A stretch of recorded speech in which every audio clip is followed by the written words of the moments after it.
Welcome back to the Psychedelic Podcast by Third Wave, where we bring you insights from the trailblazers shaping the realm of plant medicines and personal transformation.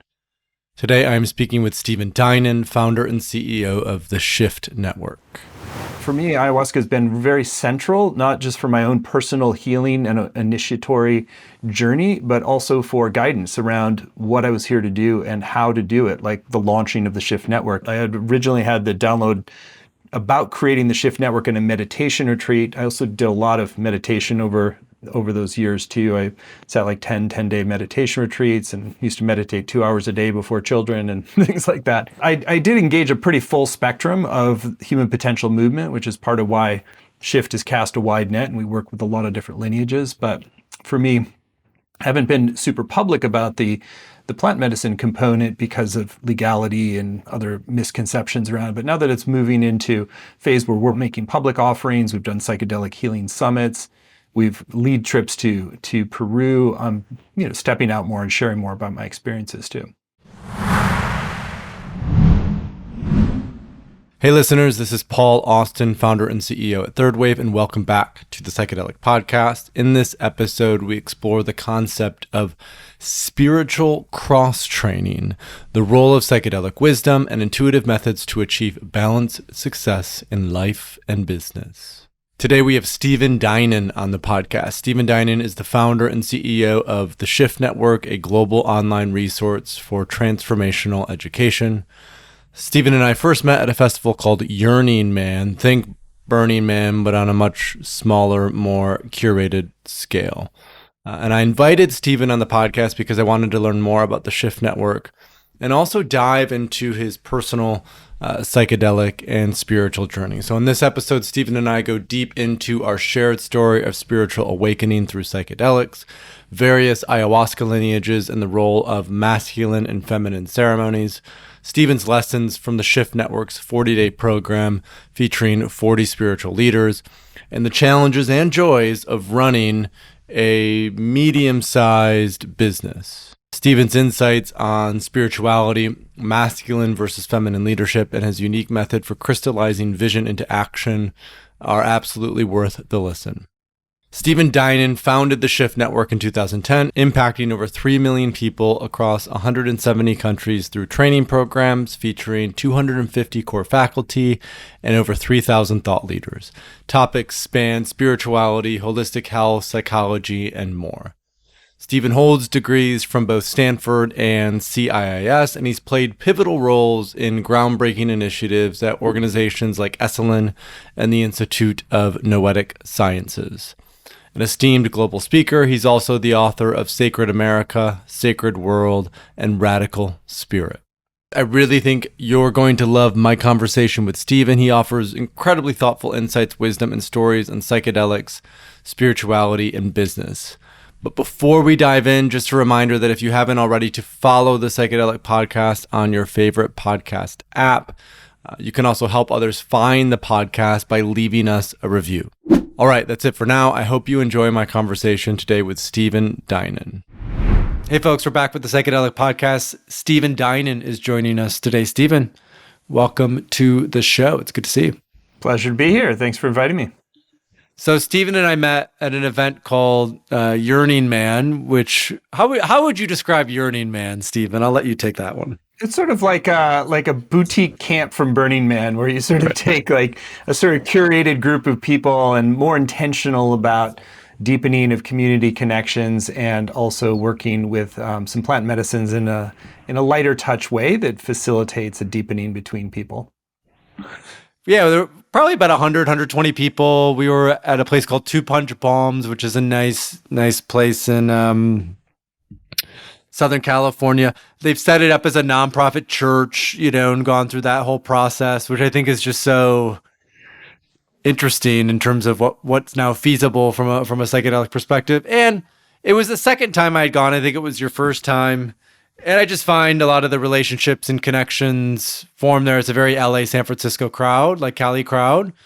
Some of those people have become quite close friends or collaborators. And so after we met, we had a couple follow-ups, and I thought it'd be cool to have you on the podcast because you've been building now the Shift Network since 2010 for the last 13 years, but doing psychedelics, drinking ayahuasca much longer than that. Tell us a little bit about where your journey starts with plant medicine. So my first experience with plant medicines in general was I was an atheist scientist at Stanford in my junior year, and my friends started to experiment with mushrooms, and I was super judgmental, and I was just like, man, you're crazy. And they finally convinced me to try it, and I had a full-blown like spiritual awakening that I was communing with other beings and just like in reverence for all of life and running through the foothills. And it was, it was a very powerful experience. And so that led to a fair amount of kind of just loose experimentation with mushrooms for the last year and a half, I'd say, of my school there. And it was interesting because it was definitely, there wasn't a lot of structure to it. I didn't have any guidance, and I was doing things now that I wouldn't necessarily recommend to others, like wandering around the golf course at night alone, not necessarily with clothes on. You weren't totally yes, renegade right about it. Yeah. But and I just found that it really opened up so many new possibilities in consciousness, and so there was a little bit of a rewiring of what reality is all about that was taking place since I had been fairly atheistic from maybe 14 to 21 or so. So it was a lot of those patterns and belief systems were a little more embedded in me. And so having some psychedelic experiences really opened my mind and horizon. And I recognized that it would be good to really engage in some practices to cultivate more of a daily relationship with spirit. And so I got involved with a Tibetan Buddhist group. I started reading more extensively, transpersonal psychology, got turned on to Stan Grof's work. So my first year out of Stanford, I actually worked on a book, and I was doing a lot of deeper explorations. And then we went to Ecuador and taught for a year. And I had my first ayahuasca experience with a German expat who'd been there for 20 plus years, doing ceremony. And that wasn't like a particularly meaningful event for me, but later it became more clear that of all the different plant medicines, I've found that ayahuasca is the most consistently rigorous and powerful teacher and opener. I find that for me, at least, I went through a phase where I didn't do work with psilocybin as much because I felt like it was a little easier to get ungrounded for me, or I could kind of stay in. It wasn't quite as rigorous. Like there's a way in which ayahuasca would be like, you need to look at this and kind of go through different what's out of integrity, clean up different relationships. It was a little more, it felt like more rigorous versus just kind of expansive or sometimes trickstery. And so I appreciate the value of all different plants. But for me, I feel like ayahuasca has been the sort of the higher teacher or more rigorous teacher.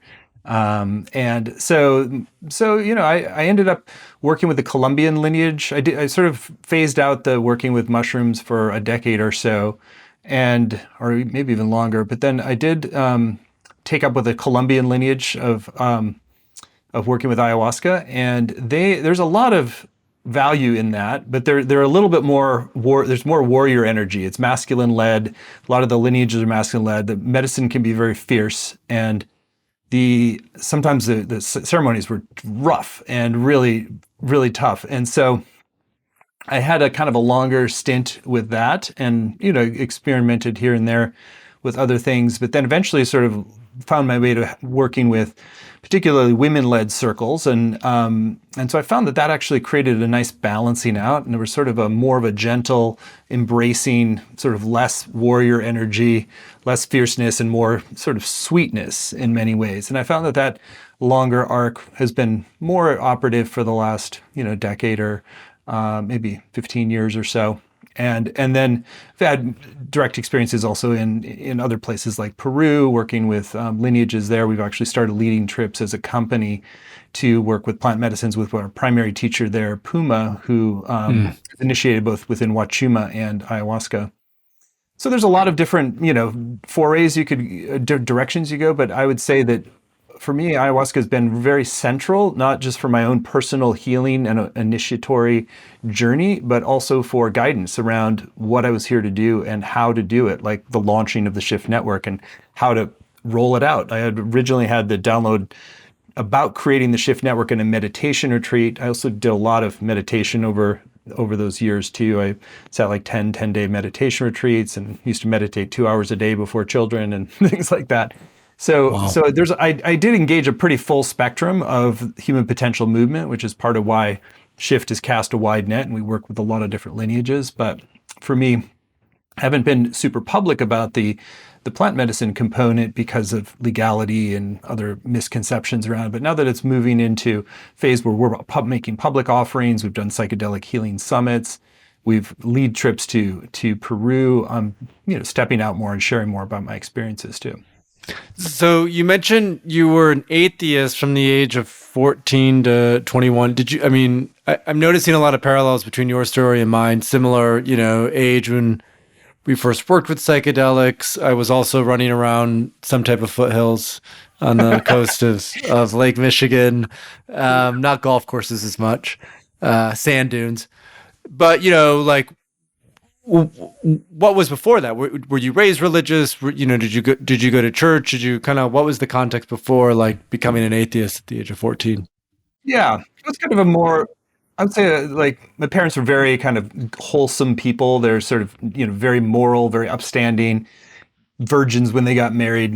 They never have experimented with any substances or drugs. And so they're kind of had more of that wholesome Midwest upbringing. And so their version of religion was not particularly ecstatic, mystic, or devotional. It was more of kind of being part of a good upstanding member of the community. So we were part of an Episcopal church, which as a Christian denomination has been open to gay priests and or gay priests early on. And, it's had more progressive values, and there's definitely some good things about it, but it didn't really have much of a path of practice to access any sort of direct relationship. Everything was sort of mediated through belief systems and songs and stories about Jesus and disciples. So it just didn't have much juice to it. And I saw that the primary thing that was binding people together was really like the social fabric and having a social community. And it didn't seem to me that there was like much reality there in terms of, understanding the nature of the cosmos. And so it just seemed like a social club in many ways, a well-intentioned social club that helped people keep on, a path of supporting their fellow Duluthians.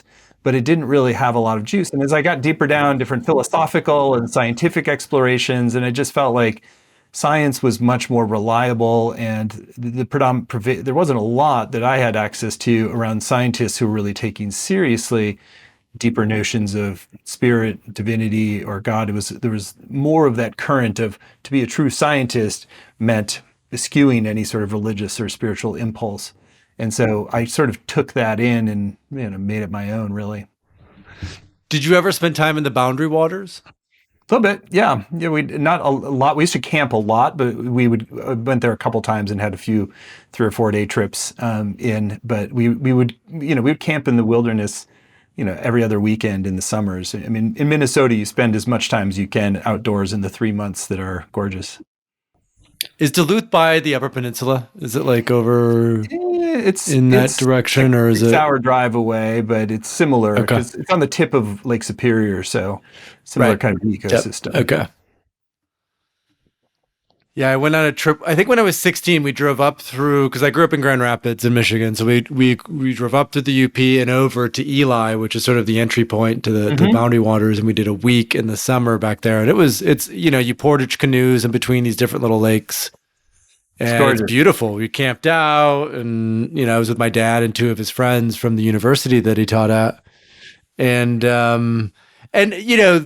a lot of what you mentioned, that this sort of wholesome Midwest upbringing. I grew up in the Reformed Church of America, which has, it's West Michigan, it's Iowa, it's a little in New York, and similar, pretty open, but not a lot of vitality behind it. And I think I had similar insights a little older, probably when I was 18, 19, when I started doing LSD, where I was like, oh, this is why I'm becoming more and more atheist. And then when I actually started to work with LSD and mushrooms, That's how I discovered Aldous Huxley and the perennial philosophy and started getting back into spirituality. And the reason I'm asking this and clarifying this is because I find a lot of people who have maybe been raised in a religious environment that was reasonably healthy. I consider mine to be reasonably healthy, all things considered. There was no fundamentalism. There was no higher fire and brimstone in hell. It was like people were good to each other, like good Same people, here. whatever. So I find, a lot of these people go through a phase of becoming an atheist and then they work with plant medicine or psychedelics and it all of a sudden opens up this whole new world for them that they kind of knew before, but they didn't really know before. Yeah. It certainly makes it, the mystical teachings, which are at the heart of any of the major traditions, really makes them much more descriptive and accurate, and really understand them in a whole different way. So it's definitely opened up a much deeper. It took a while, I think, for me to circle back to really seeing Christianity and just the whole lineage out of Jesus and Mary and as important, but I still consider them really foundational teachers for me on a kind of soul level. And that when I first launched the Shift Network, I had the sense that the guidance came in an ayahuasca ceremony about how to launch it, which was 40 days with 40 spiritual leaders from every major tradition. So we actually had everything from Orthodox Christians to rabbis to Native American shamans to sort of Hindu gurus. And so basically I tried to have a truly inclusive global 40-day series that was free. And the guidance was to start at 40 days after my 40th birthday, which happened to be this first day of Lent. I found out later after I had already started. Crazy. It was a 40-day season. So I sort of I'd already invited people and had the dates before I realized we were starting on the first day of Lent. So there was some very magical things about how the guidance came in. So it was almost like an impulse to upgrade the Christian form into a more global centric, inclusive kind of space that really creates space for all the different traditions. So you mentioned the Colombian lineage with ayahuasca, that more warrior-like, and I've sat with the Shipibo. I've sat with quite a few neo-shamanistic groups that I think are somewhat rooted in Shipibo. I haven't really sat with the Hunikun or the Yawanawa or the Ashinka. So I know the Shipibo and the sort of more feminine, soft. What is the Colombian lineage? Like, what makes that more warrior? How do they structure their ceremonies, the way they drink medicine? Yeah, I mean, they're good questions. It's just a little bit more of like the intensity. It's not like, a lot of the time people will kind of lay down or sort of be more relaxed about it. It's like there's more of like you're sitting up or standing up. There's sort of a Olympias process where you sort of really stand in a row and you're kind of being covered in agua florida and all this cleansing. And some of the medicine itself is just stronger. They had this stuff that I don't even remember what it's called, but we called it like the tar. So they would kind of go up to like the next level. And I mean, you could barely choke this stuff down. It was like molasses, and it was so fierce and so intense, and it was just like pop you into very high states of consciousness, but also very rigorous cleansings as well. So I just remember, and then there was a lot more kind of, different kinds of work. There's a fire, which I always find it's like when you have a fire in the circle, it's sort of like also is bringing that fiery energy. And there was more just that sense of the chants just having a certain level of intensity versus the kind of gentleness. And so what I took away from that is, so many of these lineages have really been built and sustained by a male lineage, and that men tend to prioritize those things that are kind of initiatory for men, and which is great and has its place. But then it's also, I think sometimes lacks some of the sort of more comforting, embracing, feminine kind of qualities that I think are really helpful for a healing process too. So I found that sometimes I would almost like strive too hard. I would be like too fierce about things. I'm sort of going to take this on, and like there's something about like the deeper level of surrender that wouldn't happen for me as much in that kind of a format. I found a similar thing. I've only sat one ceremony with the Native American church in peyote, but that's all like fierce and fire. It's like got this blazing Yeah. inferno in the middle and sitting up all night, and you don't get to go out of the tent and lay down. And it was just like, whew, man, it's like rigorous, and it really was very tough. And I think that there's a role for that, but I almost feel like I want to see more feminine-led medicine circles, because I think that's in some ways more of what we need collectively now. And so I think some of the lineages are evolving to embrace more feminine leadership of ceremonies now too. And why do you sense that's important? Why is it important specifically to have more feminine led? Why do you think there's greater alignment there? I mean, also there's a case to be made that historically that's how it's been with these types of medicines, that they by and large have been women led, but a lot of that history has been covered up, or yeah, that may be true. Whatever it might be, right? History seems more masculine in a lot of places, but I think that part of it is, it's like, if a lot of the wounds that people carry are essentially sourced from the imbalance in our culture of like masculine primacy, without using terms like patriarchy, it's like there's been more of a masculine flavor to culture, or a dominance of the masculine in terms of power, leadership, and those sorts of qualities. And so a lot of the wounding that we have to unravel is sometimes sourced from that, even as men too, because it's like people sometimes think, oh, the men have been in power, but it's like, mostly been cannon fodder, and most people carry a lot of negative conditioning or distortions, really, from the harshness of the sort of the brutality of the kind of a more warlike, masculine dominant culture. And so as we look at the collective wound patterns, it feels like the empowered feminine is better at seeing, healing, mirroring, and holding through those, rather than just kind of cultivating more warrior discipline. I think the warrior discipline has its place, and I think men do need to go through an initiatory process to claim their manhood, their power in a deeper way, and to own some of those qualities. But I think that the healing part tends to run deeper and be easier. Now, what I have seen also now is I have sat some circles where there's a really deeply loving couple leading, and I think that also has a really interesting templating, where you have a sort of a modeling of sacred mother, sacred father within the circle, which kind of creates a sort of almost like the next pattern that we're moving into. It's like we're sort of moving out of the masculine dominant, kind of healing and dissolving a lot of those wound patterns, and then we're moving into this sacred balance or union of masculine and feminine. And to have that in a ceremonial context, I think sort of sinks in a deeper way than just feminine led. So I think they all have their point, but for me, it's kind of evolved that I prefer the women led for the most part. So you mentioned the 40 days, right? 40 days after your 40th birthday. Right. There's sort of like a 40 times 3. You were turning 40, it was 40 days after that, and the program was going to be 40 days of 40 traditions, which I love.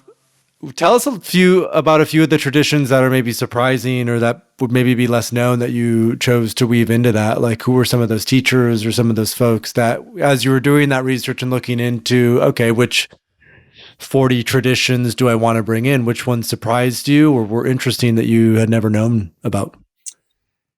Yeah, it wasn't so much. I mean, I'm trying to remember. There was they weren't all people that I stayed in deep relationship with. I'm trying to remember. There was one Sufi master that we had that was from Turkey that I really liked a lot, but it's sort of like there was an Eastern Orthodox teacher that we brought in that I hadn't really had much of a bridge with the Eastern Orthodox tradition. And then, some of there was Sequoia Trueblood, who's a sort of Choctaw elder. I thought was really amazing and great. There was, several. Yeah, I think it wasn't so much like that it was surprising as it more was just like it was validating of like how much at the deepest core, whatever the mystics that emerged from the different traditions really had a deep resonance with each other. You could feel the kind of the unitive spirit people who did the whole series. And at the time, it was the biggest kind of series of spiritual teachers that anybody had ever done. And I think because I dug a little deeper into different domains, and it wasn't all just like recycled, best-selling authors. There were some. There was Barbara Marx Hubbard and Marianne Williamson and people who are kind of better known in our space. But there's probably 2/3 were not people that others had necessarily heard of. And so it was interesting because it had a kind of like a parliament of the world religions kind of quality to it, where you really see the unitive spirit at the upper echelons or the more advanced tier of each religion. What are the 3 traditions that resonate with you most? Vedantic, Sufi, Orthodox, Indigenous, Native American, Indigenous. I mean, I think there's different things for different ancient Greek gods. Maybe you're a fan of Zeus and Olympus. I sort of end up often taking a practice that I really like from each tradition. So, in some ways, it's like I really appreciate the purity of Vipassana meditation, and just I've sat that a lot, and I really feel like there's a kind of a cleanness about Buddhism that doesn't require a lot of artifice or belief systems. And I love yoga, particularly hot yoga, I think, even though, I don't want to associate with Bikram, who's really a disaster. But just the yogic tradition is, I think, really solid as a way to really incarnate spirit in a deeper way. So I do make that part of my journey. I love the indigenous traditions in general, and been developing more relationship with Peru, and Puma, our teacher down there, has been really seminal. There's a teacher in the Yucatan. I had a interesting story one year that I got the message that we needed to go to the Yucatan and do ceremony with Mayan elders on New Year's, and just didn't have any particular guidance around who, but I told my wife, and I'm like, well, let's go. And so we just showed up, and basically we didn't have a place to stay for New Year's, and it was like 2 days before New Year's. We still hadn't met any Mayan elders, or we kept asking her around, and she's like, what is this guidance of yours? And then we meet this beautiful, very short, Yoda-like Mayan elder, Abuelo Antonio Oshte, on the beach. And he's like, oh, you came. We've been waiting for you. And he'd been sending me emails at the Shift Network, but they never got through because it was kind of broken English. And our customer support was like, what does this guy want? And so anyway, we ended up, long story short, is that his elder, a 90-plus-year-old Mayan elder who didn't even speak Spanish, ended up doing this ceremony to pass his powers to Abuelo Antonio, and we got to witness that, like, deep in the jungle on New Year's, and then spend the whole rest of the night with him. So he's really beautiful because he's also, I think, the senior-most Santo Daime person in Mexico. He had a near-death experience and was told he had to set out on foot without any money, and he basically spent 10 years walking the Americas all the way to the tip of South America and different indigenous tribes. So he's super connected all over the different indigenous tribes.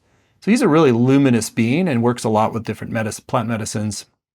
And so he's been a source of inspiration and guidance as well. So my heart, I still feel like, I often will make prayers to Yeshua or Mary Magdalene. I still feel like there's a heart connection there and a guidance. We're going to Egypt next year. I feel like there's some Egyptian roots to things. I love Shabbat, or the Sabbath practices. We tend to have a lot of Jewish friends, and I find that Kabbalah is very sophisticated metaphysical system. And when I have more time, I'd like to go deeper into it. I've done some studies, but as a sort of a balanced system, I really like Kabbalah.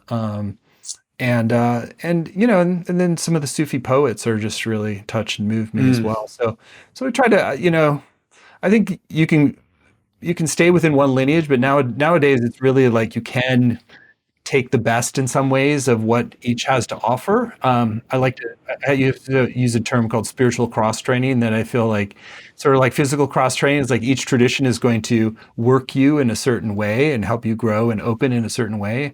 And each one has its blessings, but it tends to maybe be a little lopsided. So, if you don't do yoga, your body may not open up in a certain way. If you don't meditate, you can do all the shamanic work, but you don't necessarily cultivate the same level of refined presence or awareness, and so on and so forth. Okay, so I love that, by the way. Egyptian, Sufi, The Mayan elder, right? There's the Vipassana you mentioned at the beginning. So I'm going on my first Vipassana in Joshua Tree in 3 weeks. For someone who hasn't done a Vipassana before, what advice would you give? So that's probably more in the Jack Cornfield kind of lineage that you're doing there. It's the Goenka. You're doing Goenka, yeah. So with Goenka, the first thing is 10-day silent Vipassana. Yeah, I've done 10 retreat. Of those, and the first one can be really kick your butt. So be prepared that you are going to want to leave desperately. So just be prepared to make the commitment. You're going to stay no matter what until the end, because it will open up. But by day 3 or 4, you will probably be ready to lose your mind, because it's rigorous.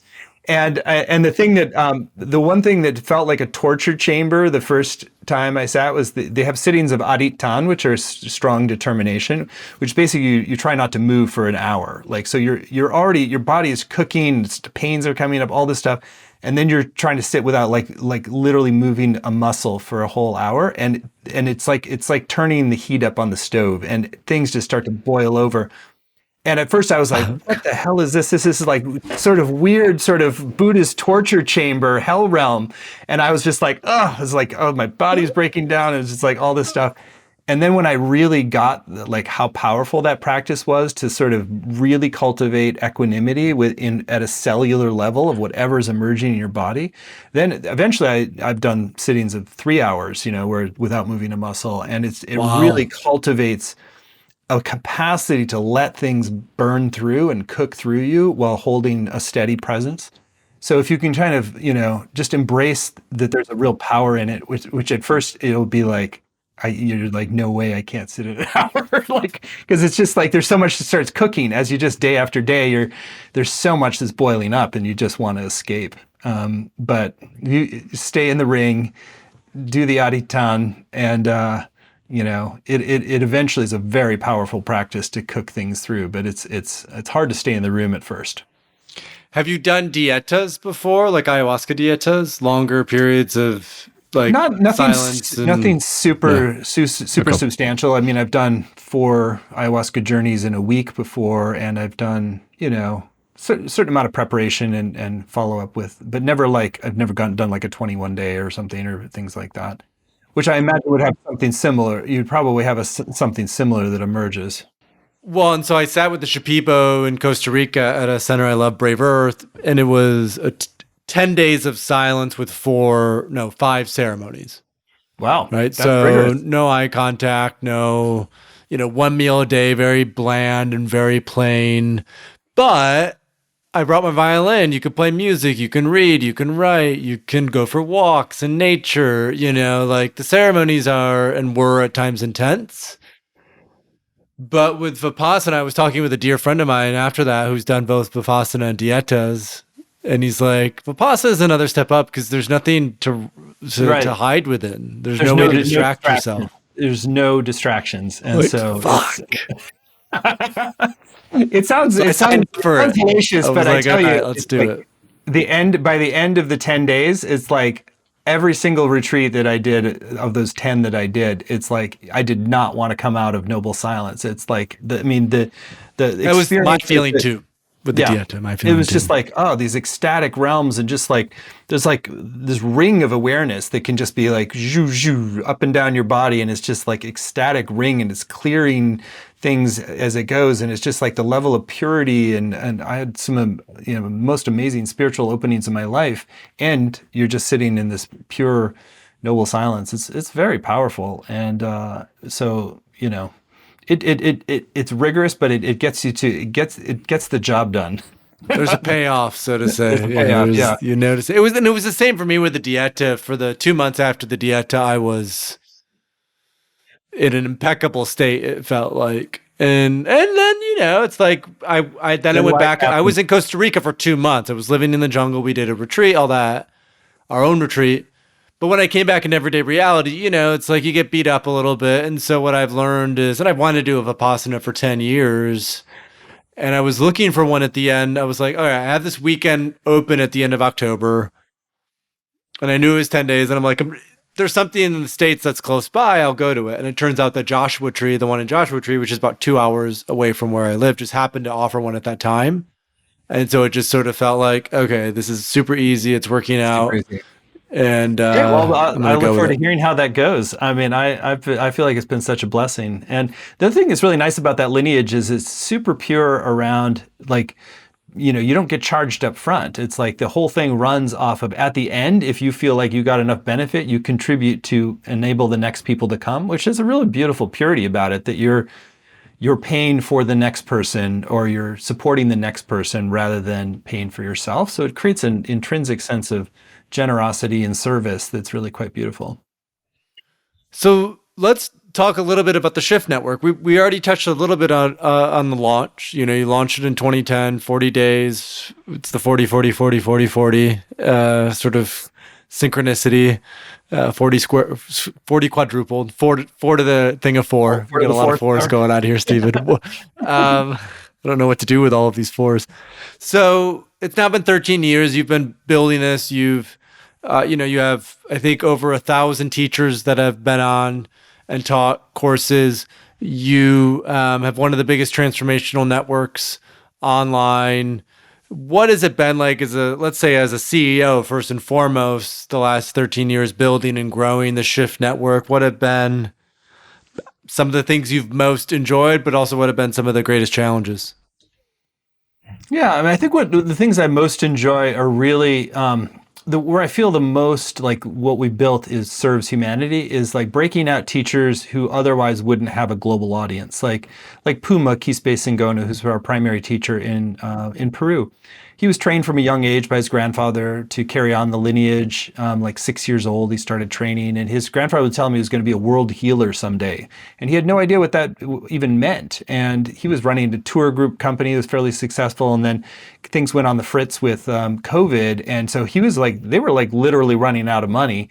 And he'd been doing all this work for his community, but he hadn't really integrated that or offered it to the larger world. But somebody brought him onto a summit, and his English is great, and he's super charismatic. His heart is so wide open, and people just love him. And so we built all the, I think that first program during COVID, I had maybe 12 or 1,300 people in it. I mean, he made like, well over six figures teaching this, which then like supported his entire extended clan. Like they were like running out of cash down there with no tourist economy during COVID. And this was like this huge blessing to the whole community. Wow. So I felt like moments like that are like when, somebody who's really has important work to bring out to the world, and it's good medicine for people, and we can sort of create something that allows people all over the world to engage with them, is really such a blessing. Or Andrew Harvey, who's like really a mentor and friend, he was living in Arkansas in some kind of backwoods place. He felt like he'd kind of run out of steam on his mission. He was sour on like the whole kind of new age scene, and he had all this brilliant mystical work, but he was mainly trying to be an author, and it's just tough to make a living as an author. And so, we got him on the platform, and after a couple of really good launches, he was able to buy a place in Chicago with cash, and it sort of transformed his life and created this global audience. And so it really gave a second phase to his whole offering to the world. And we have more than a dozen programs on the Shift Network with him. So it also live into posterity.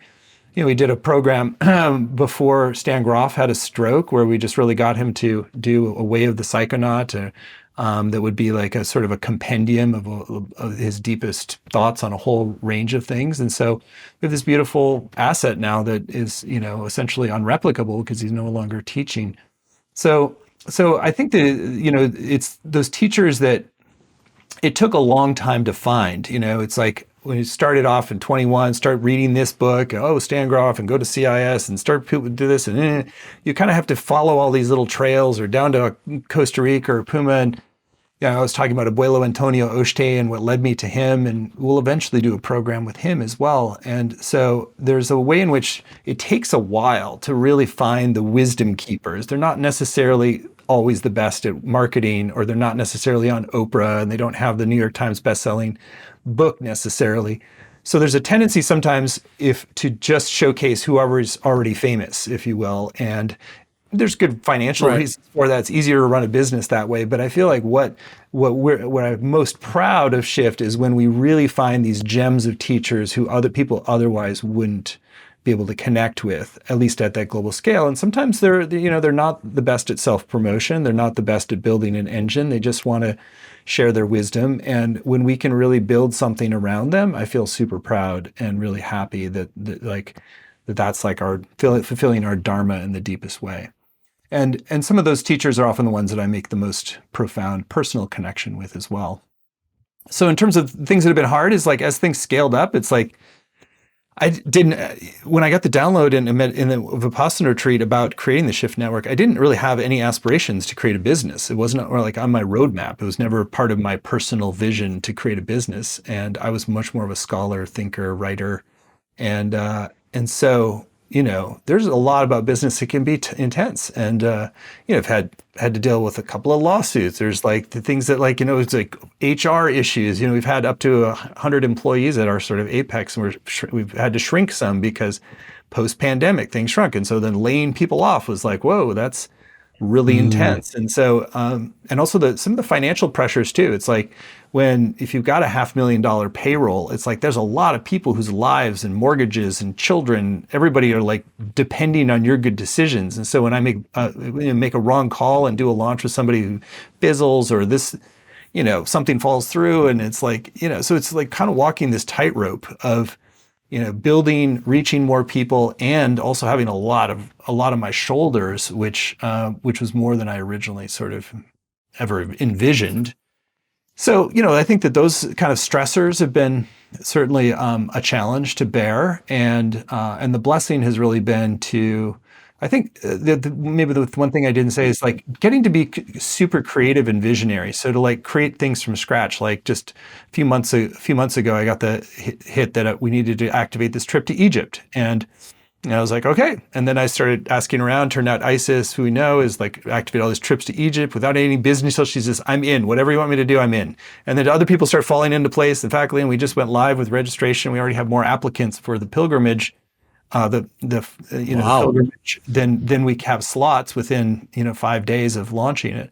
And so like getting to be creative like that, to just have an idea and translate that into making something happen in a couple of months or very quickly, and having teams of people to do that, that's really gratifying and quite a blessing to do, and to do so with some of the coolest people in the world, in areas that I didn't really know a lot about, like sound healing. I didn't know anything about sound healing when I started the Shift Network, and now we have the best sound healing programs in the world, and there are some seriously cool cats. Like I've been in studio with the brothers Corin working on my first 2 songs that I've written. I never would have considered writing a song, and when they're faculty, they're friends, and then my wife gave me a present to do songs in the studio. So I'm like, all right, great, let's create a song, and it was an amazing experience, And so getting to, I find that it's you tend to rise to the level of your environment or who you're connecting with, and so just getting to connect with hundreds and even thousands of the most leading lights on the planet, it lifts me in subtle, little subtle and overt ways each day.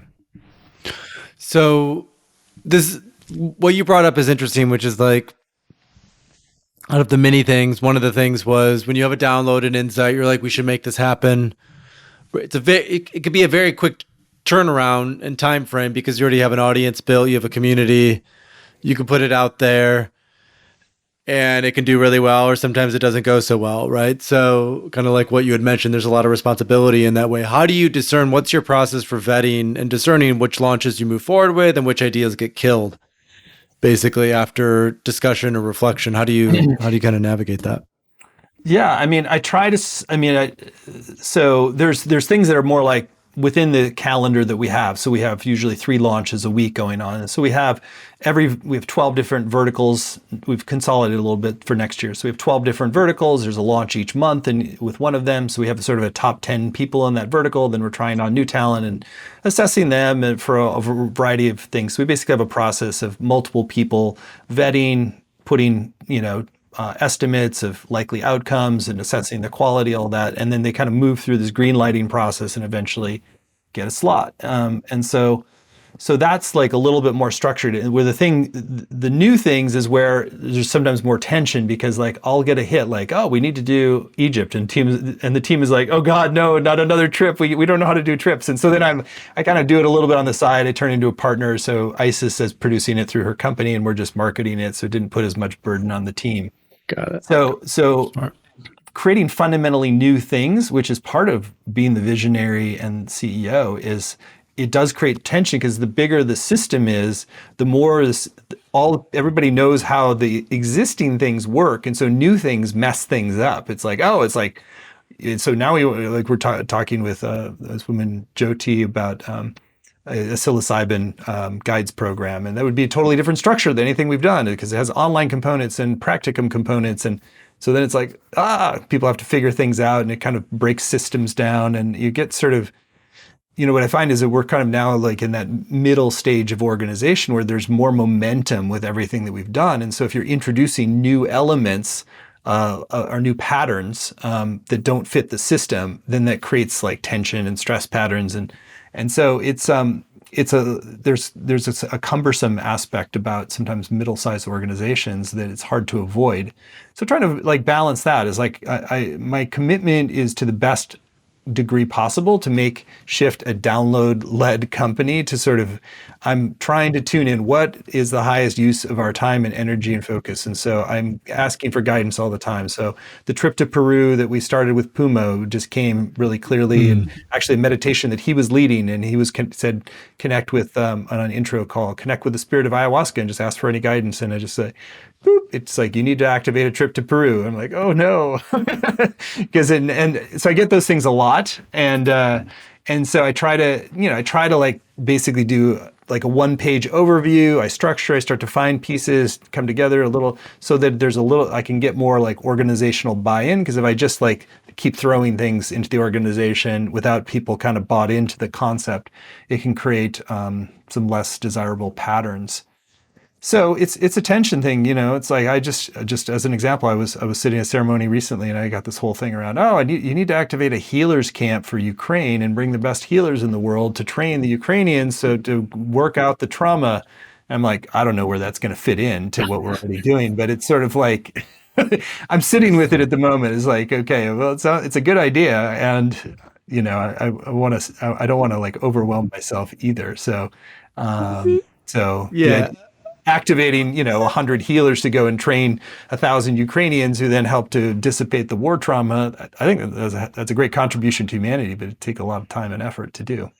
I have a similar, not problem, but like tendency. And I was talking with our main investor earlier today, because I had written this tweet that was like, hey, I'm looking to purchase a $5 to $7 million retreat property. It can host up to 50 people, right? Like, I want to spend the next chapter focused on retreat center development as we build out the third wave ecosystem. And then, blah, blah, blah, blah, blah. This is how psychedelics really, truly became integrated. So we hop on the phone today, and look, I'm just like, this is a tweet that I put up, and then I put it on Instagram. It's like the timelines are very loose, but he was basically like,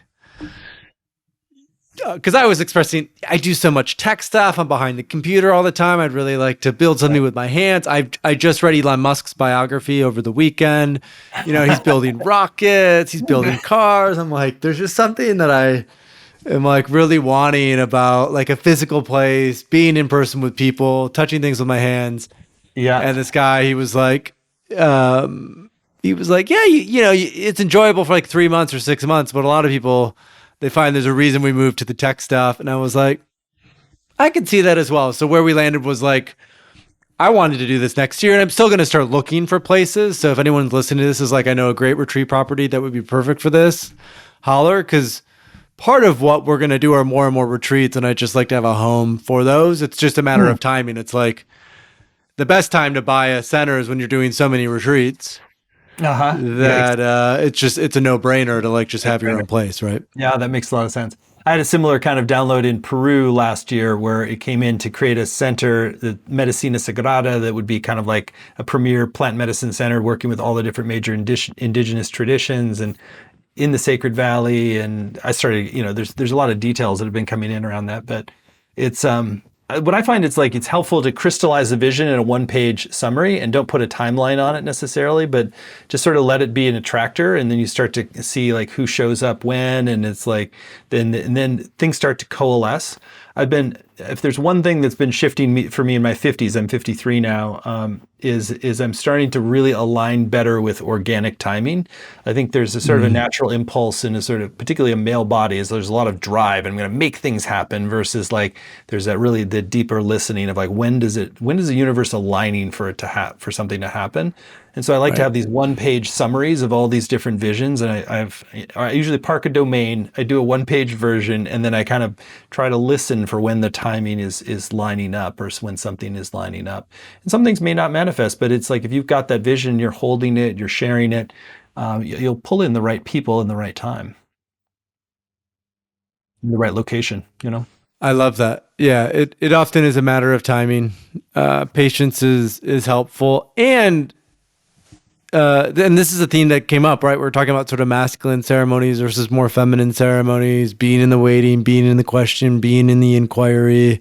And I think as CEOs, at least I'll speak for myself here, I balance that tension with urgency, accountability, deadlines. Right. You know, like things got to be done. And I can be a little crazy. I'm like, people will tell me, oh, this is going to take 2 months. And I'm like, no, you have like 2 weeks to do it. Like get it done, you know? Yeah, that's what Elon Musk is sort of the crazy example of that. Like it's like people tell him it's going to take 3 months. He's like, let's do it tomorrow, you know? Right. Which they tell a story in the biography. Actually, that precise thing happened. They needed to move all these data center storages. That's what I was referencing. Yeah, I was referencing that. Yeah. Yeah, insane, totally insane. And I'm just going to read this algorithm, and I'd like to hear your thoughts on it, just as a CEO and a business leader, and just kind of. Especially being in the plant medicine space, because I find that the engineering, or the car building, the mechanical, it is more linear than transformational education. It's more masculine in a way. But I'm curious to hear. So as context, Elon Musk has an algorithm, and it's basically a methodology for shipping everything from electric cars to Mars rockets to flamethrowers to humanoid robots. And I'm not going to read the full thing. I'll just read the 5 parts of it. You question every requirement. Requirements from smart people are the most dangerous because people are less likely to question them. Always do so, even if the requirement came from me. Delete any part or process you can. You may have to add them back later. In fact, if you did not end up adding back 10%, then you didn't delete enough. Simplify and optimize. Common mistake is to simplify and optimize a part or a process that should not exist. Accelerate cycle time. Every process can be speeded up. And then automate. So question every requirement, delete any part or process you can, simplify and optimize, accelerate cycle time, and automate. What resonates with you about this language or about this frame, and what maybe doesn't resonate with you about this language or the frame? I would say that so he's really good at crystallizing this sort of masculine creation pattern, if you will. It's sort of like it's more mentally driven, accelerated. It's like how can you do it faster and faster, which is very Silicon Valley. It's built on speed, first to market, sort of the most audacious size. And so I think that in our space, it's important to kind of also have like the more feminine track, which is the more like, sort of receive a vision, let it gestate, really tune in about what's the most optimal vision, what's the most optimal form. And so, and somehow you have to, I think the best things are going to include both, because Musk makes a lot happen, but he also does an incredible amount of damage in people's lives, like the people who work for him and some of the company. I think he's made a complete mess out of Twitter. So it's like this masculine pattern by itself doesn't necessarily lead to wonderful things that are serving humanity. It can lead to really dark corners too. So I think that he doesn't really do the sort of the more integrative, really deep listening and sort of like also coalescing the right people and teams. He sort of just is like driving from endpoint goal as fast as possible, which makes him great from a kind of, Silicon Valley money standpoint, but it makes him also a disaster in other ways as a leader. And so it's sort of, in some ways, he sort of becomes the exemplar of like, the apex of the current system and the shadow of the current system. And I think it's becoming on us to create something that's more balanced and whole. So it's sort of like there's like a kind of a, I almost feel like there's a subtle energetic field that is getting created around new initiatives and projects. And the more like the design for things, I often think reside in the unmanifest form, that we've actually collaborated on them as souls, and we're in the business of outpicturing. So when I got the download about Shift, it wasn't like, oh, you need to start working on building something. It was like, this is what you contracted to create in this lifetime. And it's this vast architecture. And we're still like only 3% of what the original download I got. It was just like, I was given a glimpse in that meditative state. I think it was day 3 or 4 after like the harsh part of really getting into the deeper zone. And then it's like, oh, it just downloaded in. And so what I'm always trying to do now with creation is, if you download things in and you're aligning with the kind of the subtle energy behind something, and the sense that there are all these different collaborators who have worked on creating something together at a higher level than we're consciously aware of. And so then we're just trying to like align and outpicture it. Then I think it can be a lot more, it can be easier, and it can be more of a flow state that complements the other. Now, I think what he's doing is building it's an interesting discipline. It's a rigorous discipline. It's like cutting away what doesn't serve, challenging things, pushing things.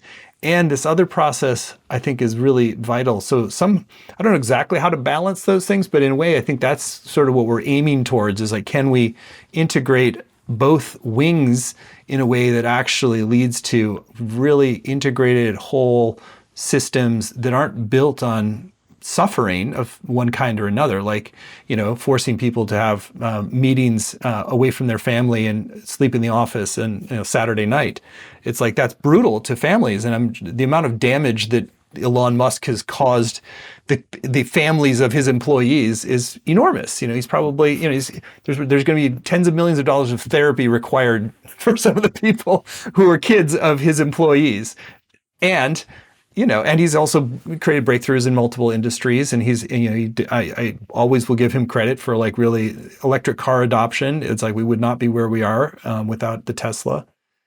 So there is sometimes a need to kind of like push things through, and it's like wartime footings. You need that masculine discipline. It's like if you've got Russia coming in, it's like you need to have that level of discipline and the fierceness and the focus and the iterations.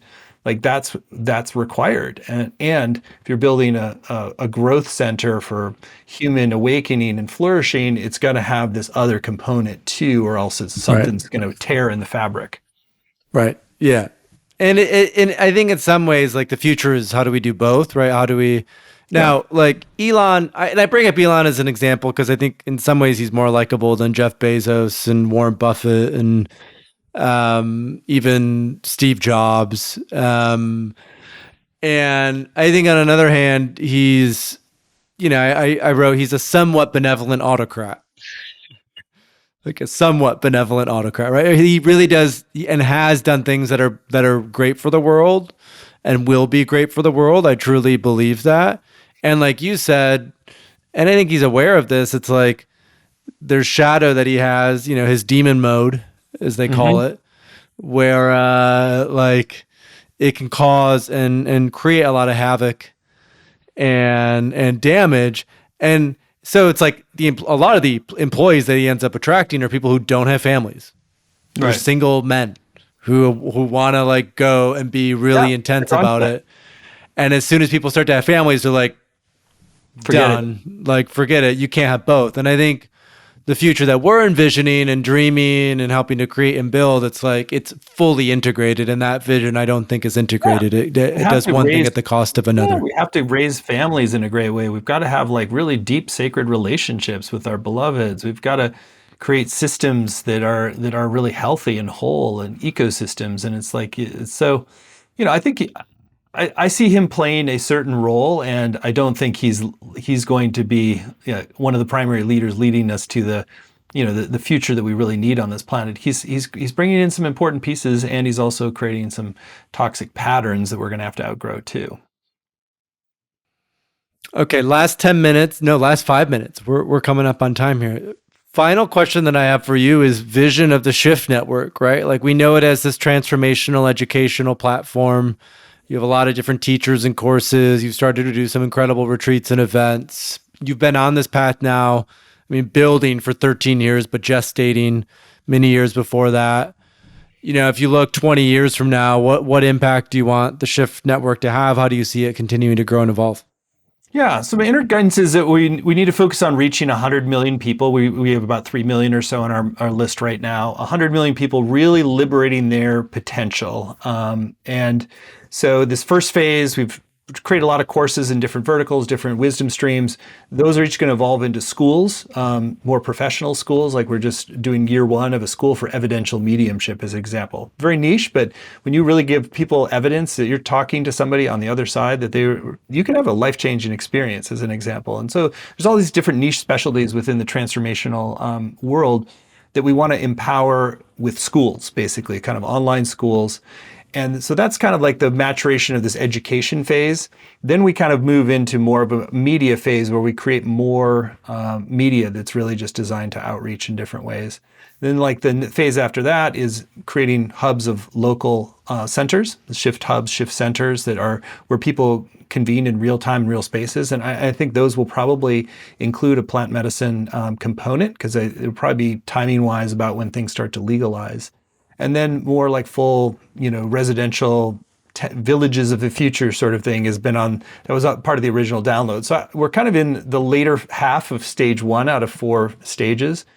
And so that's been my sense. And it frankly has just taken a long time to get all the different foundations in place. And that's where it's like, I want to push things faster. And sometimes it's like, I just have to trust the organic unfolding that the collective is ready.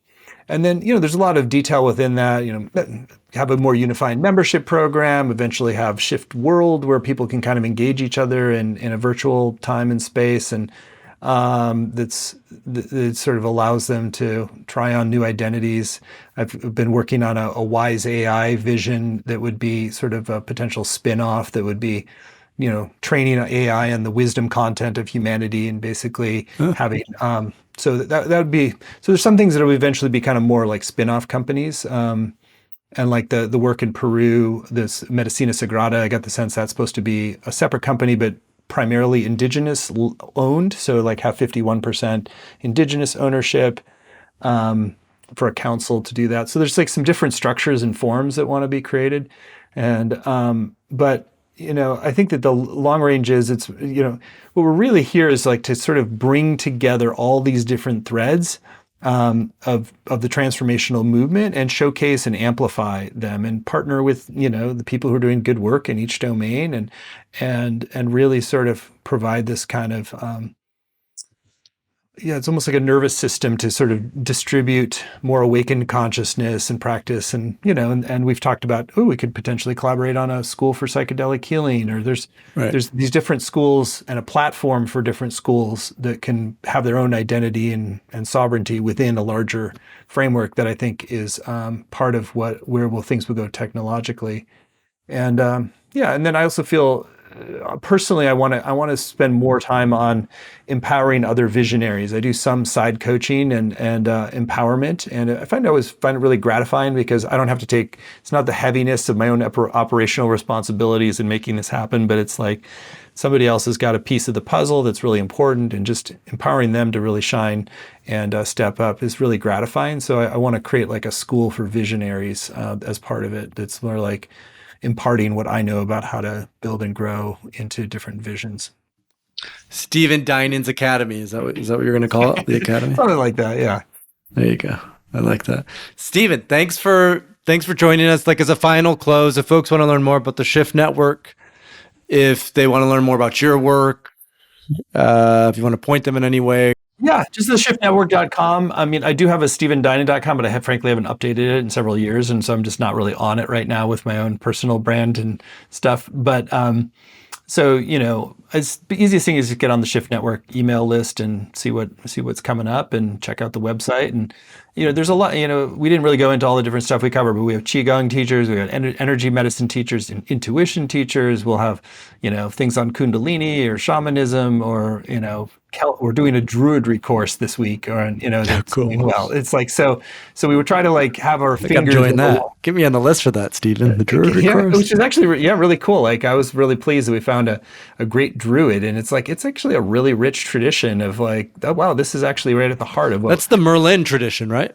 Yeah, Merlin would definitely be coming out of the druidic kind of lineages, and so yeah, it's very earth-centered. Trees are really central. This kind of like connection with trees, meeting in groves, living in reverence for the earth, being in community, creating creativity and expression of like music and arts and poetry is really central to it.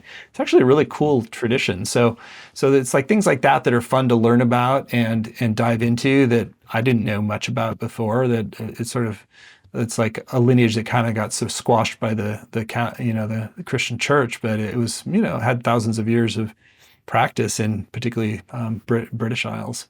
Now I'm gonna buy a book on the Druids. You've now piqued my interest, and maybe I'll take the course after that. I tend to read books more than I watch video courses. Ironically. Yeah, I mean that's the irony too. Is that like I've primarily been a reader in terms of my own learning and practice too. But not everyone's like us. Like a lot of people do enjoy the videos and everything like that. All right. Well, theshiftnetwork.com. Check out all their teachers and their courses. They have quite a few psychedelic summits.